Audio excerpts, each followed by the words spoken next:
नमस्कार, मैं नानक शर्मा स्वागत करता हूं लोक गुरु क्लास पर। और आज विश्व भूगोल में हम पढ़ेंगे वायुमंडल। मात्र 8-7 मिनट की वीडियो है और वायुमंडल के जो महत्वपूर्ण टॉपिक हैं यहाँ पे, जो पढ़ने लायक हैं, पेपर की दृष्टि से महत्वपूर्ण हैं, वो हमने सब शामिल किए हैं। मात्र 5-6 मिनट में ये वीडियो कवर करेंगे। तो देखो, सबसे पहले वायुमंडल होता क्या है। हमारी पृथ्वी के चारों ओर वायु का जो विस्तृत फैलाव है उसी को हम वायुमंडल कहते हैं। अब इस वायु में अनेकों प्रकार की गैसें हैं, हमें वो गैस पढ़नी है। और वायुमंडल में क्या होता है, गैसें होती हैं, धूलकण होते हैं, जलवाष्प होता है। तो ये तीनों चीज़ हमें पढ़नी है, वायुमंडल की गैसें, धूलकण और जलवाष्प। तो कौन कौन सी गैस हमें पढ़नी होंगी इसमें, जो पेपर की दृष्टि से महत्वपूर्ण है, एक तरफ से देखते हैं। तो सबसे पहले वायुमंडल की गैसों की बात करेंगे। तो वायुमंडल में सबसे अधिक मात्रा में पाई जाने वाली जो गैस है ना, वो नाइट्रोजन है। सबसे पहला क्वेश्चन यहीं से आता है कि वायुमंडल में कौन सी गैस सबसे अधिक मात्रा में पाई जाती है। तो आप बोलोगे नाइट्रोजन। कितनी पाई जाएगी, तो 78.8%, ये सर्वाधिक मात्रा में पाई जाती है। दूसरा, वायुदाब का हमें अनुभव कराने वाली गैस नाइट्रोजन ही है। और ये कितनी ऊंचाई तक पाई जाएगी नाइट्रोजन, तो हमारे जो धरती का धरातल है वहाँ से 128 किलोमीटर की ऊंचाई तक पाई जाती है। उससे ऊपर इसकी मात्रा कम होती चली जाती है। तीसरी बात ध्यान रखेंगे इसमें कि ये आग को नियंत्रित करती है, यानी कहीं आग लग जाए तो आगे आसानी से फैलने नहीं देती। तो आग को कंट्रोल करने वाली गैस है नाइट्रोजन। अब देखेंगे दूसरी गैस ऑक्सीजन। ऑक्सीजन गैस वायुमंडल में सबसे अधिक मात्रा में पाई जाने वाली दूसरी गैस है। परसेंट में कितनी है ये, तो 20.9%। सुविधा की दृष्टि से कभी कभी विकल्प भी ऐसा ही मिल जाएगा पेपर में, 21% बोल दें, लेकिन है कितनी, 20.9%।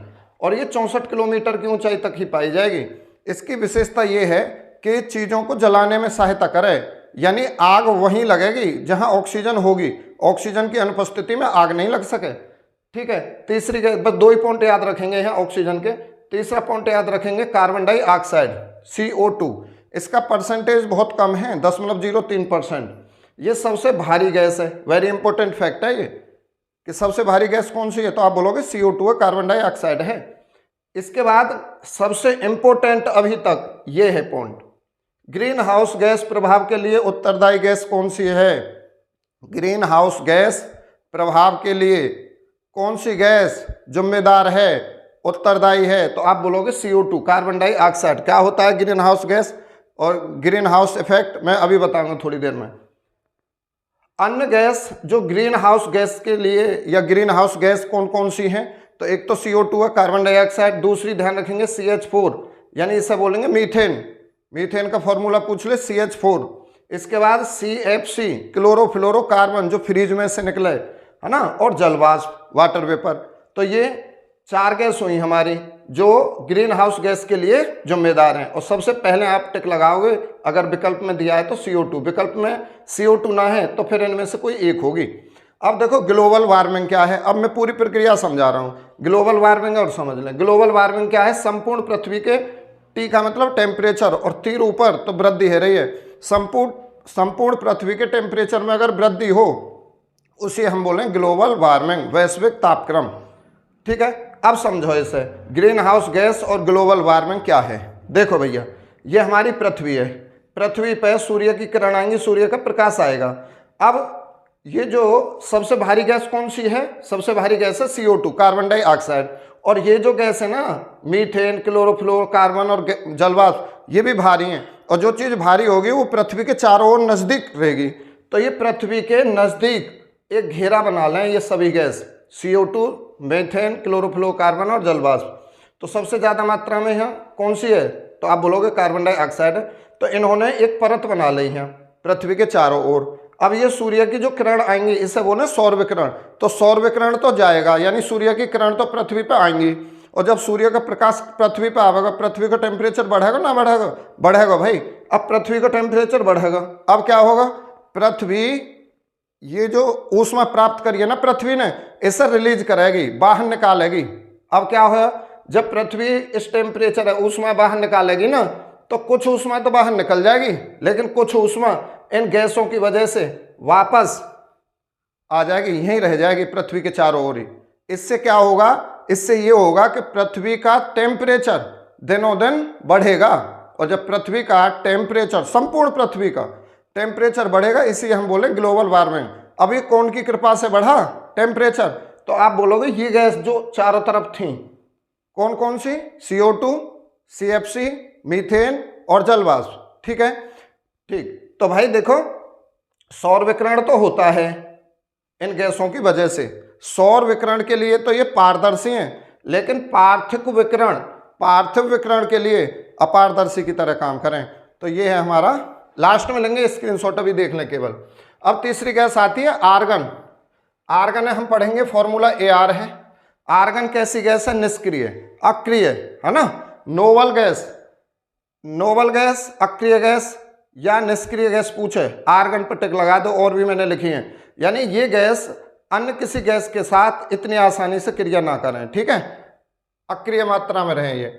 अच्छा, सर्वाधिक मात्रा में पाई जाती है वायुमंडल में। जितनी भी निष्क्रिय गैस है उनमें सबसे अधिक मात्रा में कौन सी पाई जाए? तो आप बोलोगे आर्गन गैस पाई जाए सबसे अधिक मात्रा में। अब अन्य जो निष्क्रिय गैस हैं वो हमने यहाँ लिखी हैं, हीलियम है, नियोन, आर्गन, क्रिप्टॉन, जीनोन और रेडॉन। अब इनमें से भी पढ़नी है। हीलियम सबसे हल्की गैस है, गुब्बारे में हीलियम ही भरी जाए। अब देखो भाई, क्रिप्टॉन, फोटोग्राफी, जो फोटो वगैरह बने, फोटोग्राफी में कौन सी गैस का प्रयोग हो? क्रिप्टॉन का प्रयोग हो। इसके बाद रेडॉन। ये जितनी भी हमारी नोबल गैस हैं, निष्क्रिय गैस हैं, अक्रिय गैस हैं, उन सभी अक्रिय गैसों में सबसे भारी गैस पूछ ले तो आप बोलोगे रेडॉन। फिर ध्यान दें, अक्रिय गैसों में सबसे भारी गैस तो रेडॉन, और सबसे अधिक मात्रा में कौन सी पाई जाएगी? तो आर्गन। तो ये सबसे भारी गैस है और ये वायुमंडल में ना मिले। रेडॉन हमारे वायुमंडल में नहीं मिले, ज़्यादा भारी है, इसलिए ये पृथ्वी में अंदर मिले। जब भूकंप आवे ना तब ये निकल जाए। तो कोई जो हमारे जंगल में जीव जंतु हों, जंगली, वो पहले ही इसकी सुगंध सूंघ के पता लगा लें कि कोई घटना घटने वाली है, ठीक है, उन्हें पहले ही पता चल जाए कि भूकंप आने वाला हो भाई। अब आती है तीसरी गैस ओजोन, फॉर्मूला O3। सबसे पहले यहाँ से यही पूछा है कि ओजोन की परत कौन से मंडल में पाई जाए। तो हम वायुमंडल की परत पढ़ेंगे, अभी 5-4 परत हैं तो वो हम सब पढ़ेंगे। तो ओजोन जो है ना वो समताप मंडल में पाई जाए। ओजोन कहाँ पाई जाएगी? समताप मंडल में। फिर ध्यान रखेंगे, ओजोन सबसे महत्वपूर्ण काम क्या है इस ओजोन का, कि ओजोन गैस हमारे जो सूर्य के प्रकाश में पराबैंगनी किरण है ना उसे रोक ले, कुछ मात्रा है तो अवशोषित कर ले और कुछ है परावर्तित कर दे, यानी पीछे लौटा दे। जो कि ये हमारी पराबैंगनी जो किरणें हैं ये त्वचा कैंसर के लिए जिम्मेदार मानी जाए, तो हमें ये कैंसर से बचाती है। कौन सी गैस? O3, ठीक है, ओजोन। ओजोन की मोटाई जो नापी जाती है वो डॉप्सन इकाई से नापी जाती है। ओजोन को नष्ट करने वाली गैस है CFC, क्लोरोफ्लोरोकार्बन, जो फ्रीज से निकले। ठीक है भाई, आगे बढ़ेंगे। जलवाष्प। अब देखो जलवाष्प क्या है। जलवाष्प, जब तुम चाय बना रहे हो ना या पानी गर्म कर रहे हो, पानी का टेम्परेचर बढ़ा, जल की बन जाए भाप, उस भाप पे ये क्या बोलें? जलवाष्प बोलें। तो समुद्र में, खाड़ियों में, ठीक है, जलवाष्प बनती रहे तो वही जलवाष्प है। ये जलवाष्प संघनन के कारण वर्षा करा दे। अब ये संघनन क्या है? संघनन का मतलब है जैसे आप पानी गर्म कर रहे हैं, पानी की बनी भाप, भाप बनी, और भाप यानी पानी गैस में चेंज होगा, पानी हवा में बन गया, पानी की बन गई गैस। अब ये गैस ठंडी होंगी और फिर से क्या बना देंगी? पानी में चेंज हो जाएंगी। और जब पानी में चेंज होगी ना, गैस का पानी में चेंज होना ही संघनन कहलाता है। तो ध्यान देंगे, संघनन यानी जो गैस थी वो ठंडी हुई और उन्होंने बादलों का निर्माण कर दिया और वर्षा करा दें। तो आप ध्यान देंगे जलवाष्प जो है वर्षा कराने में सहायक है। तीसरी बात ध्यान देंगे, पृथ्वी का कंबल कहें इसे, इसे क्या बोलेंगे भैया? पृथ्वी का कंबल। क्यों? जैसे हमने कंबल ओढ़ लिया तो ये बाहर की ठंड है, बाहर के टेम्परेचर है अंदर ना जान दे, और अंदर के टेम्परेचर है बाहर ना जान दे। सही है। तो ऐसे ही ये काम करे कि सूर्य के प्रकाश जो अधिक ऊष्मा आ रही है ना उसे तो रोक लेगी, और जो पृथ्वी की ऊष्मा है उसे अंदर रखेगी, उसे बाहर ना जान देगी, और अधिक ऊष्मा है या अधिक ठंडा नीचे ना जान देगी पृथ्वी के। तो ये इसे इसलिए बोले हम पृथ्वी का कंबल। वायुमंडल की स्थिरता बनाए रहे, यानी हमारे जो वायुमंडल का जो टेम्परेचर है उसे स्थिर बनाने में भी ये सहायक है। दूसरा नोट ध्यान रखेंगे यहाँ पे, पृथ्वी के ताप को बनाए रखने के लिए CO2 और जलवाष्प उत्तरदायी गैस है। ये भी इंपॉर्टेंट फैक्ट है। इसके बाद एक चीज और यहाँ ध्यान रख लेंगे, जलवाष्प का। जैसे ही पृथ्वी है भाई, यही बना रहे हैं पृथ्वी, ये होती है भूमध्य रेखा, ठीक है, और ये होती है कर्क रेखा, और ये होती है मकर रेखा। कर्क और मकर, ऊपर कर्क नीचे मकर रेखा, ये आगे चल के पढ़ेंगे हम। कर्क और मकर रेखा के जो बीच का क्षेत्र है ना, ये उष्ण कटिबंध कहलावा है, यानी सबसे गर्म क्षेत्र है। और जहाँ टेम्परेचर ज़्यादा होगा ना पृथ्वी पे, और यहाँ पानी भी है, तो यहाँ पे वर्षा ज़्यादा होगी। कारण क्या है, जहाँ पानी और टेम्परेचर ज़्यादा हो जलवाष्प ज़्यादा बने, और जहाँ जलवाष्प ज़्यादा बनेगी वहाँ वर्षा भी ज़्यादा होगी। तो ये सबसे गर्म क्षेत्र है, उष्ण क्षेत्र बोलेंगे इसे, कर्क और मकर रेखा के बीच का, या बोलेंगे भूमध्य रेखा के आसपास का क्षेत्र, भूमध्य रेखीय क्षेत्र। ठीक, दोनों बात ध्यान रखेंगे। तो अगर पूछ ले कि जलवाष्प सबसे अधिक मात्रा में कहाँ पाई जाए, तो आप बोलोगे जलवाष्प सबसे अधिक मात्रा में भूमध्य रेखीय क्षेत्र में पाई जाएगी, या उष्ण कटिबंधीय क्षेत्र में पाई जाएगी, या कर्क और मकर रेखा के बीच में पाई जाएगी। कितनी पाई जाएगी, तो आप बोलोगे 4%, और ध्रुवों पे इसकी मात्रा बहुत कम रह जाए। आगे बढ़ेंगे, धूलकण। धूलकण भी हो भाई वायुमंडल में, और इनको काम क्या है, मान लो कोई धूलकण है, धूलकण है, एक तो ये आर्द्रता ग्राही की तरह काम करें, यानी ये आर्द्रता है, पानी को अवशोषित करने का काम कर लें, आर्द्रता ग्राही की तरह काम करें। दूसरा, यहाँ से मेन पॉइंट याद रखेंगे कि आकाश का रंग जो नीला है ना, वो धूलकणों के कारण है। आकाश का रंग नीला किसके कारण है, धूलकणों के। बाकी आगे हम जानेंगे। अब देखो वायुमंडल की परत, तो वायुमंडल की 5 परत है, एक एक परत पढ़ेंगे हम। सबसे पहले सबसे जो निचली परत है, जैसे ये है हमारी पृथ्वी, ये बनाई हमने पृथ्वी। अब पृथ्वी के तुरंत ऊपर ये वाली, तो इसे हम बोले क्षोभ मंडल, क्षोभ मंडल या अधोमंडल या संवहन मंडल। तो क्षोभ मंडल, संवहन मंडल या अधोमंडल, एक ये सबसे निचली परत है, ये ध्यान रखेंगे। क्षोभ मंडल, इसी को बोलेंगे अधोमंडल, इसी को बोलेंगे संवहन मंडल, ये सबसे निचली परत है।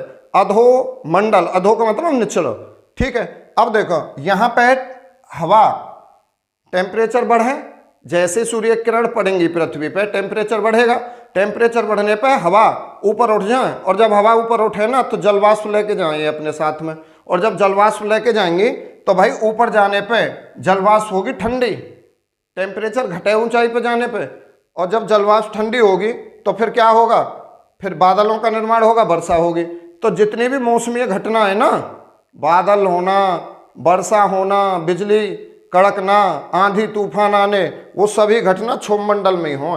बस यही बात ध्यान रखेंगे। अच्छा, इस क्षोभ मंडल की ऊंचाई कितनी है, तो क्षोभ मंडल की ऊंचाई ध्रुवों पे, ये पृथ्वी के ध्रुव है, यहाँ पे तो होगी 8 किलोमीटर, और ये है भूमध्य रेखा जिसे विषुवत रेखा भी बोल रहे हैं, यहाँ पे होती है 18 किलोमीटर। 18 किलोमीटर ना दिख रहा होगा, सुन लो बस, ठीक है। तो ऊंचाई हमने देख ली। अब दूसरा मंडल आता है समताप मंडल। तो क्षोभ मंडल के तुरंत ऊपर कौन सी परत है वायुमंडल की, समताप मंडल। सम माने समान, ताप माने ताप, यहाँ पे ताप समान रहे, कोई भी मौसमी घटना नहीं होगी, यहाँ ताप समान रहेगा। तो भैया हवाई जहाज खूब उड़ाओ, कोई परेशानी आनी ना है। तो इस समताप मंडल में वायुयान उड़ाने की आदर्श स्थिति पाई जाती है, ये बात ध्यान रखेंगे। और दूसरा पॉइंट हमने पहले ही जान लिया कि जो ओजोन लेयर है ना, वो यहीं पाई जाए। ओजोन परत कौन से मंडल में पाई जाए, समताप मंडल में पाई जाए। तो समताप मंडल भी हमारा है कंप्लीट। फिर आता है मध्य मंडल। मध्य मंडल देखो, समताप मंडल की ऊंचाई अगर आप देखोगे तो ये होता है, यहाँ पे 18 हो ना, तो यहाँ से 50, 18 से 50 किलोमीटर। इसके बाद 50 से 80 किलोमीटर के बीच में मध्य मंडल होता है, और मध्य मंडल जो है ना सबसे ठंडी परत है। बस एक ही पॉइंट याद रखेंगे, मध्य मंडल सबसे ठंडी परत है। इसके बाद आता है 80 किलोमीटर की ऊंचाई से लेकर और 400 किलोमीटर की ऊंचाई तक, इसे बोलेंगे आयन मंडल। इसे क्या बोलेंगे, आयन मंडल। और यहाँ पर संचार उपग्रह स्थापित किए जाएं। जो आप रेडियो, टेलीविजन, मोबाइल चला रहे हो ना, तो ये संचार उपग्रह यहीं आयन मंडल में ही स्थापित किए जाएं, उसी की सुविधा हमें मिली हुई है। तो संचार उपग्रह कहाँ स्थापित किए जाएं पूछ ले तो आप बोलोगे आयन मंडल में। इसके बाद आता है बहिर्मंडल या बाह्य मंडल। बाह्य मंडल की ऊंचाई 400 किलोमीटर से ऊपर है भाई, है ना। और बाह्य मंडल में मात्र 2 ही गैस पाई जाएंगे, हाइड्रोजन और हीलियम। इसके बाद अभी कुछ और भी है। अब देखो सबसे मेन चीज यहाँ ध्यान रखेंगे कि जो हमारा वायुमंडलीय दाब है, वायुमंडलीय दाब किससे मापें हम, तो वायुमंडलीय दाब मापें बैरोमीटर से। वेरी इंपॉर्टेंट क्वेश्चन है, वायुमंडलीय दाब नापें बैरोमीटर से। और बैरोमीटर में सूचक के तौर पे पारा भरें, सूचक के तौर पे हम क्या भरें बैरोमीटर में, पारा, जिसको संकेत हो भाई Hg। ठीक है, अब Hg और पारे का S क्या हो, सिनेबार, पारे का S क्या हो, सिनेबार। ठीक, दूसरा वायुमंडलीय दाब की जो इकाई है वो है बार। अब देखो यहां से भी क्वेश्चन बने, कैसे बैरोमीटर कैसे काम करें। अगर बैरोमीटर में जो पारा है वो केवल नीचे को ही जाए, बैरोमीटर का पारा नीचे गिर जाए तो फिर क्या होगा, तूफान का सूचक है। अब एक साथ नीचे गिरे, तूफान का सूचक है। अगर बैरोमीटर का पारा पहले तो नीचे गिरे फिर ऊपर उठे तो ये वर्षा का सूचक है। अगर बैरोमीटर का पारा केवल ऊपर ही उठे तो ये साफ मौसम का संकेत देता है। तो यहाँ ये हमारा जो वायुमंडल हुआ कंप्लीट, इसको स्क्रीनशॉट लेंगे। एक क्वेश्चन तो भाई हम देंगे, ये हमारी परंपरा है और ये बहुत अच्छा क्वेश्चन है जो मैं बोल रहा हूँ। क्वेश्चन ये है कि हवाओं की गति को किससे मापा जाए, उस यंत्र का नाम कमेंट्स में लिखोगे। और कथन निष्कर्ष की इतनी बेहतरीन वीडियो बनाई है, इसी के लिंक में मिल जाएगी, उसमें डिस्क्रिप्शन में मिल जाएगी, आप वहाँ से देख लियो, लो स्क्रीनशॉट।